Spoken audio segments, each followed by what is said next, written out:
ทะเลจีนใต้หนึ่งในจุดร้อนที่สุดจุดหนึ่งของโลกโดยเฉพาะหมู่เกาะสปรัตลีที่อุดมสมบูรณ์ไปด้วยทรัพยากรธรรมชาติคู่พิพาทสำคัญคือจีนกับฟิลิปปินส์เหตุการณ์ยกระดับขึ้นเมื่อฟิลิปปินส์ได้ผู้นำคนใหม่ประกาศเปลี่ยนนโยบายที่มีต่อจีนและสหรัฐติดตามได้ใน Flash Point จุดร้อนโลกวันพุธที่ 20 พฤศจิกายนเวลา 21:30 น.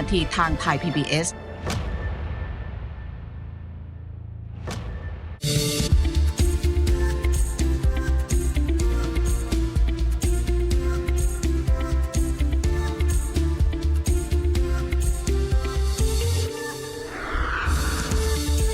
Tonight to the program, humane treatment of animals in film and TV productions. Then we visit a mini zoo where most of the animals were either abandoned or rescued. And how high-speed trains have boosted tourism in Uzbekistan. Swadika, I'm Nad Bunag and welcome to This Week with Thai PBS World. The producers of a popular Thai TV series, The Empress of Ayutthaya, have come under fire after a scene depicting the poisoning of a black cat sparked outrage on social media. It has also triggered a conversation about humane treatment of animals used on TV and film sets. Here's a recap of the reaction so far. We should warn you that some of the details in this report might be distressing, especially for pet lovers.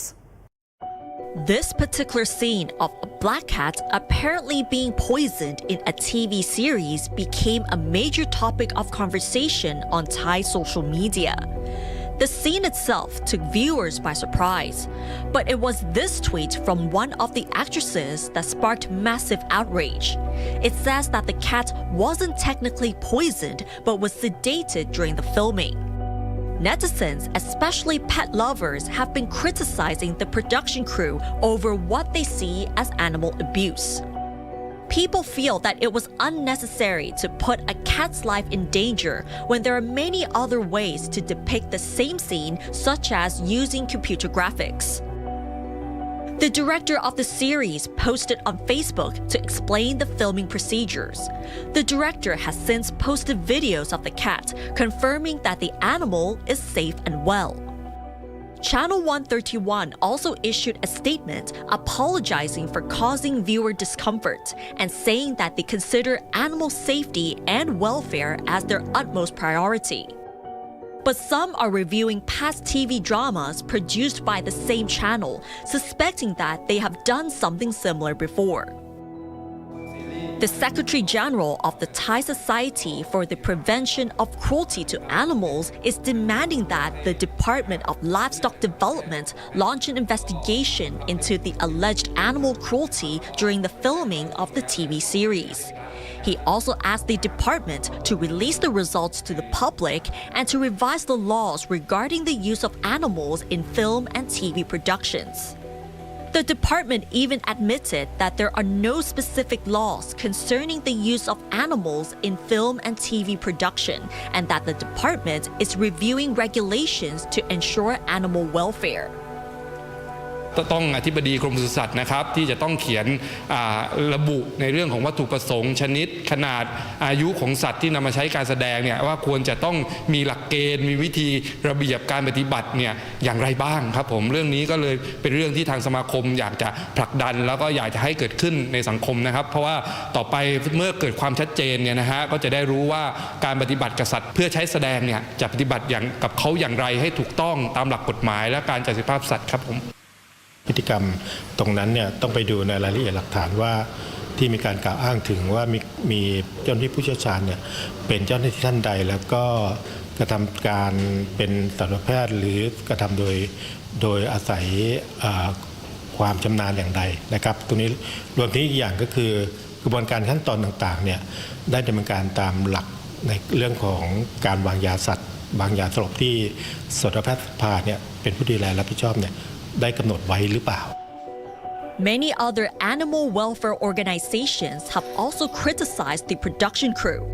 The Watchdog Thailand Foundation stated that no matter how they did it, this is still wrong. The production of the series has allegedly drugged an animal for the filming, which is animal cruelty. PETA Asia also condemned the director, stating that sedating a cat for filming is reckless, dangerous, and cruel, adding that cruelty has no place in entertainment, saying that he should be barred from ever working with animals again. Meanwhile, according to a senior veterinarian at the Department of Livestock Development, if the cat sedation was not done by a veterinarian, it would violate the Animal Cruelty Act. Those involved would then be subject to 2 years in prison and/or a fine of up to 40,000 baht on conviction. In light of the recent outrage over animal cruelty, now let's take a look at the current laws on animal welfare in Thailand. Section 20 of Thailand's Animal Cruelty Act clearly states that no one is allowed to harm or abuse an animal, and those who committed this offense will face 2 years in prison and/or a fine of up to 40,000 baht on conviction. So if the sedation of a cat in a filming production constitutes animal cruelty, the director, producer, or anyone involved can be punished. Though the animal cruelty law is in place, the Department of Livestock Development admitted that there are currently no specific regulations on the treatment of animals when filming. And if we look at the international standards, such as those who apply to the making of TV and films in Hollywood, are much more specific. You may have noticed this disclaimer before at the end of all U.S. productions that says no animals were harmed in the making of this production. This is to inform and assure viewers that all of the animals shown in this movie were under close supervision by experts and were not abused during filming. And the TV producers and film producers can only include this disclaimer if the production has been monitored and approved by the American Humane Association, which deals specifically with animal welfare and safety, especially during filming. And the specific guidelines and principles for the safe use of animals for filming are also provided so that anyone involved are aware of how these animals should be treated before, during, and after filming. And specifically on sedation, it clearly states that anesthesia or sedation is a high-risk procedure, and if this is done only for filming, then this is prohibited. And there are also separate guidelines on how to handle different types of animals on film sets, such as horses, birds, primates, fish, exotic animals, and even dead animals. Despite that, alleged animal abuse, even in international film productions, still occurs from time to time. Now, staying on the theme of animals, when we think of zoos, what usually comes to mind is an open space with wild animals like the pygmy hippo Mu Deng living in it. In this special report, however, we visit a zoo that is just 800 square meters, where 90% of the animals were either abandoned or rescued. Warisa Razahan has more details.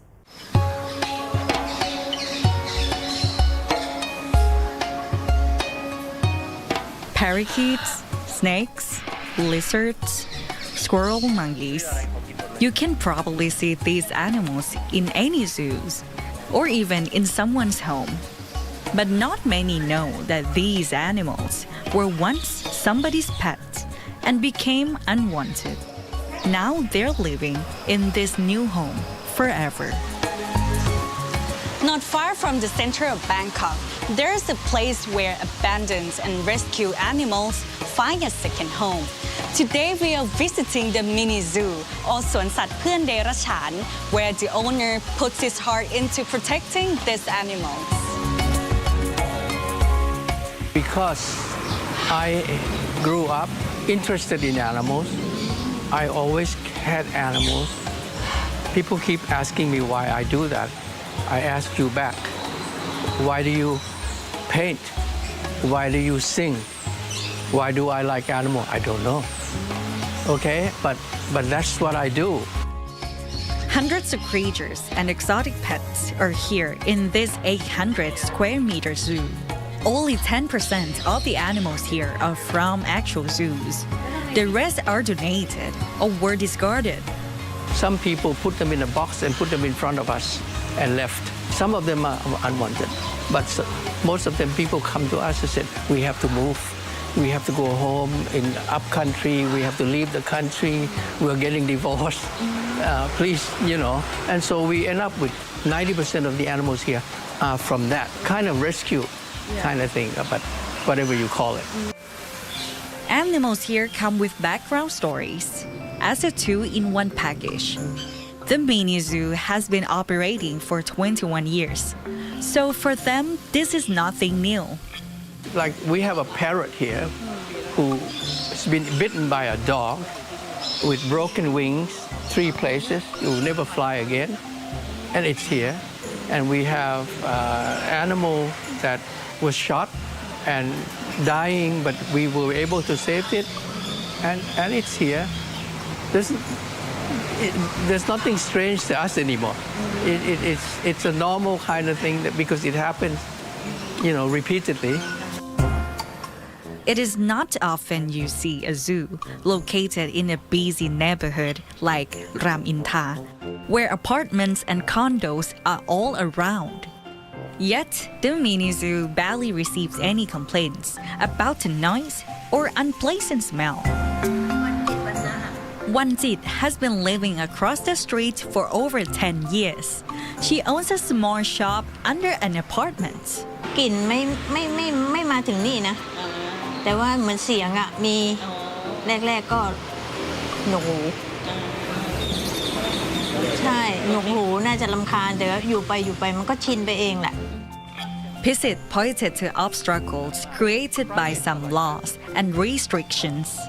He gave the example of when these animals get sick or are in need of medical treatment, but they cannot be moved or taken to an animal hospital without the permission of the authorities. And that's when it gets too late, he said. You have to do your best for the animal. The law doesn't think that. The law think of that, but not always right about that, like this. Because the people who write laws don't keep animals. Okay, they don't understand what we're doing, but the law is in their hands. The mini zoo is also a place that helps educate the general public. Anyone can come and learn about these animals, especially what it's like to own a pet. If they want to keep animal, what they should think of, what they have to consider before they get one. Because keeping animal, there is no holiday. There is no king's birthday. You have to feed them every day. There's no religious day where the animal don't eat. It's a whole life. It's every day. This parrot can live 75 years. Who's going to die first? If you are 50 years old, you go buy this animal and bring it home, who's going to die first? Pisit explained that some people do not agree with his way of keeping animals, but he does not really care about what others think, since he knows what he's doing. He is a former director of Khao Kieu Open Zoo and currently is the president of the Wildlife Fund Thailand. You see that one in particular? In this cage? In this cage. You know why it's like that? You know why he's alone? Why? He was kept alone for too long. He got so stressed because parrots need friends. Parrots need flock. He was alone too much, too long. He started plucking his own feather until he was completely bare. And so they brought him here and we put him with other parrots. He started growing hair, growing feather. That's what I'm telling you. Tell those people who say animals should be in the wild, come and see this. Not everything is perfect. Not everything is in its place where it should be all the time, not even you. Warisala Sehan reporting for Thai PBS World. And now let's have a look at the other stories in our weekly roundup. Kitirat Naronong, former Deputy Prime Minister and Finance Minister, has been chosen as the new chairman of the Bank of Thailand's board. The selection has caused serious concern among former staff, academics, and former governors of the central bank over attempted interference by the government, as Kitirat is closely associated with the ruling Pheu Thai party. Finance Minister Pichai Chunhawashira said in a keynote speech that Thailand's economy is still growing too slowly with sluggish new investment despite a large amount of idle capital. Meanwhile, annual growth over the past decade averaged 1.9%, though this year it is forecast to be about 2.7%, which is still low. He also said that fiscal discipline must be strictly maintained in the allocation of budget because public sector borrowing cannot exceed 70% of the GDP. Former Prime Minister Thaksin Shinawatra took to the stage to address a large crowd in Udon Thani as he campaigned in support of Sarawut Phepanompon, a candidate in the mayoral election in the northeastern province. This was Thaksin's first public campaigning in 18 years, following his self-imposed exile abroad. The Tourism Authority of Thailand estimates that the Loi Krathong Festival will generate about 6.9 billion baht in revenue across the country, an increase of about 12% from last year, with the northern provinces being the favorite destinations for Thai tourists.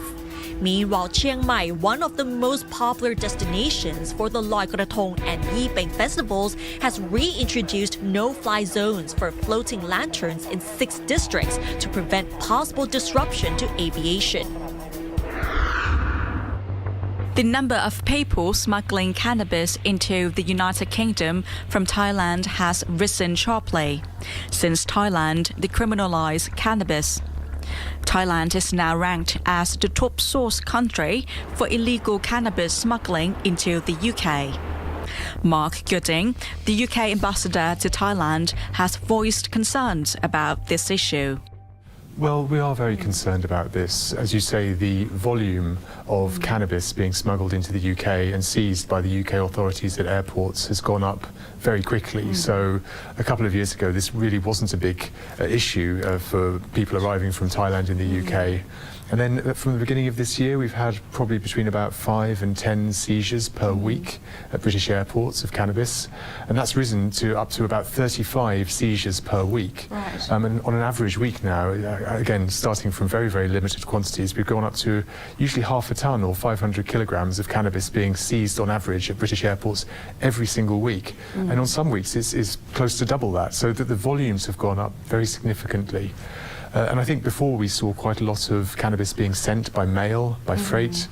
So we've been working for some time to combat that. But the volume of people trying to carry cannabis into the UK through UK airports is what's gone really very quickly. So we're trying to tackle that with the Thai authorities. As the number of people smuggling cannabis rises dramatically, the UK's National Crime Agency warned tourists last October about the risk of imprisonment under the UK law for smuggling cannabis from Thailand, Canada, and the United States.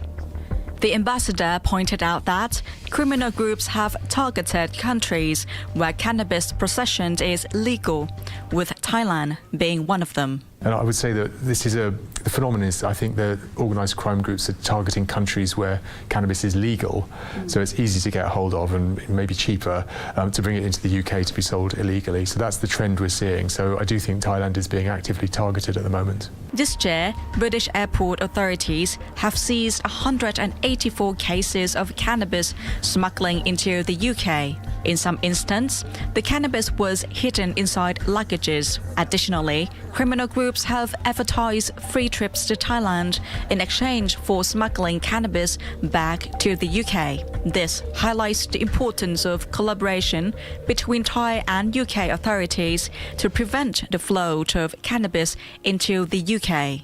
Looking ahead, I already asked you about what the major points that UK authorities and Thailand authorities can work together to tackle these particular problems. Well, I think, as I say, the scanning is a big one to make sure that shipments of cannabis are identified, whether it's at the airport or at a port. knowing what action to take and agreeing what action can take through the law to do that. I think communications is really big as well. So we're speaking today on this interview, but actually making sure that people understand the risks of doing this. The first is to understand the law on both sides.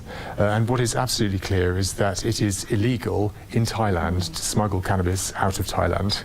And what is also clear is that it is illegal in the UK to smuggle cannabis into the UK. So anybody who does this is breaking the law. And in the UK, if you smuggle the cannabis into the UK, the maximum penalty can be up to 14 years in prison. So these are very serious cases. They have heavy sentences. Now let's move on to this topic. As the United Nations set Sustainable Development Goals, or SDGs, to achieve a more sustainable future by 2030, companies in Thailand are employing strategies to offer upskilling programs and reduce their environmental impacts. To recognize companies dedicated to achieving these goals, AMCHAM hosted an awards ceremony to promote SDG initiatives in Thailand. Frank Han-Shi has more details. As companies implement strategies to attain corporate sustainability goals, AMCHAM has hosted an awards ceremony to recognize its members' efforts to reduce their environmental impact and provide more opportunities and quality education. At the awards ceremony, a leading exporter of Thai shrimp told Thai PBS World that the company aims to reduce greenhouse emission by 42% in the next 5 years, with collaboration from farmers to retailers. So there's a significant opportunity there for Thai Union to work with the Thai farmers, to work with the partners in our supply chain on not only focusing on climate, but also helping them to have more resilient operations as well as we move forwards. So the primary purpose of low carbon shrimp is to help obviously decarbonize the food production. We are targeting between a 20 and 30% reduction in carbon emissions for the farmer. The first thing we're really focusing on is what technology is out there, making sure we have full visibility in terms of all the latest innovations. We then obviously need to road test those technologies, really understand their potential and make sure that they deliver on the carbon savings that they are promising. So that is everything now that is happening within the pilot. But we are also making sure that we have the right engagement approach with our supply chain. While Adam foresees challenges in the shrimp industry, he said that the decarbonization program can finally benefit the environment and farmers through clear and meaningful engagement. One of the biggest, successes of this project is really just the ability to engage with the farmers, and to understand their mindset, to put ourselves in their shoes, but also help to educate around some of the future risks that we see. Again, the shrimp industry is highly competitive. It's also quite fragmented, but there is a unique opportunity there to differentiate Thai shrimp products from others around the world. Another global company offers upskilling and reskilling programs in Thailand's rural areas to develop a skilled workforce in the IT sector.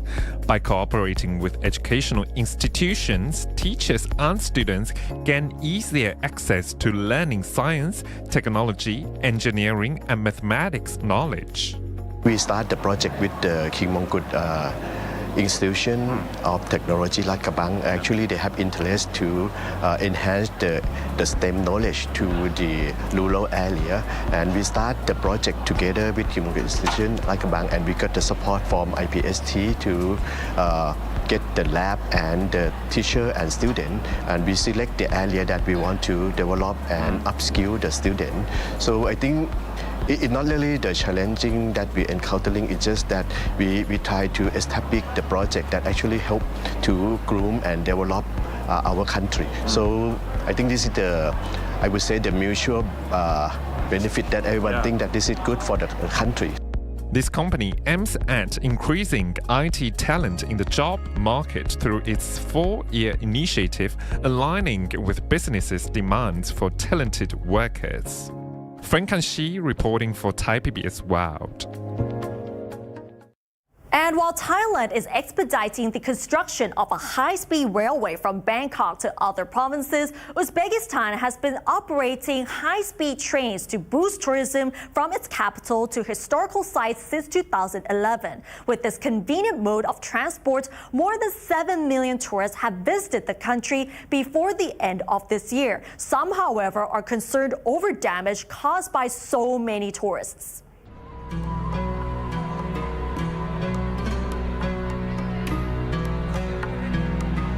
Samarkand city is one of the historical cities in Uzbekistan because the strategic location in the country was very important on the ancient Silk Road. And behind you can see this Radisson Square is very important in historical site in Uzbekistan for trade, and before it was a school. Let's get inside.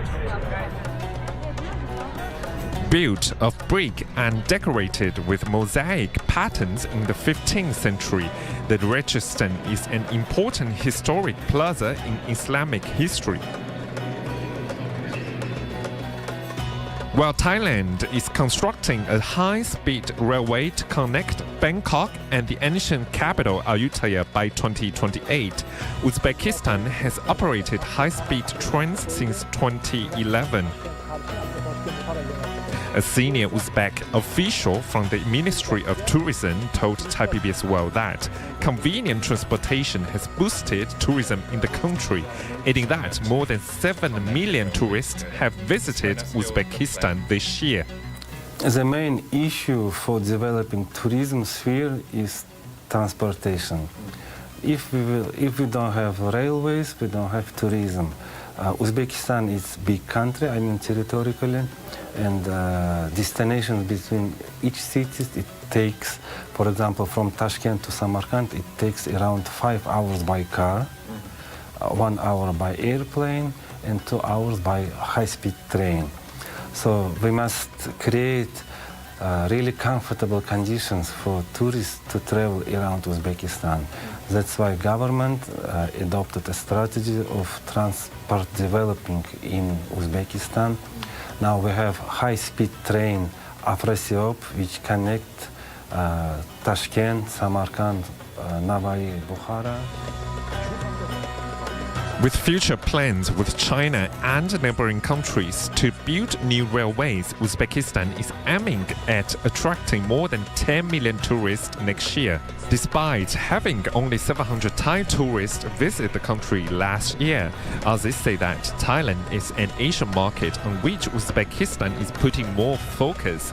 With more marketing activities planned for the region, 3 tour operators from Thailand have confirmed participation in the Tashkent International Tourism Fair this month. Now we have priority target markets. So South Asia is our priority targeting market, which includes Thailand. We have marketing strategy, especially not only for neighboring countries. We are very active in China, in Japan, and etc.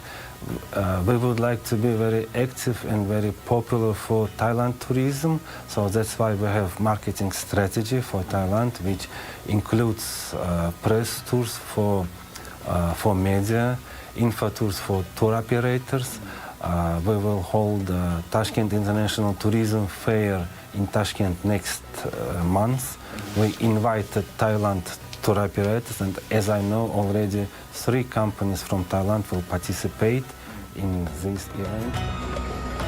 While the high-speed trains transport hundreds of thousands of tourists to Samarkand, some critics have raised concerns about protecting historical sites as travelers flock to ancient mosques and plazas.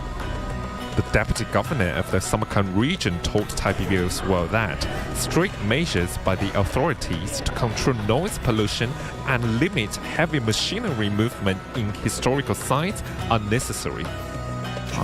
Uni nimasiga zarar yetkazishi mumkin. Sababi bu qurilganiga qarib 600 yil bo'lgan bino sal bo'lsa-da, misol uchun kattaroq texnika o'tgan taqdirda ham zarar yetishi mumkin. Shuning uchun bu hamma yog'i o'sha xodimlar tomonidan kirish, chiqish, uni nimalari nazorat qilinadi va bir yilda 2 marotaba shu bino o'rganiladi. Ya'ni uni balandligi, qiyshayganligi, zarar yetgan yetmaganligi doim nazorat qilib boriladi. Frank Kanshi reporting for Thai PBS World.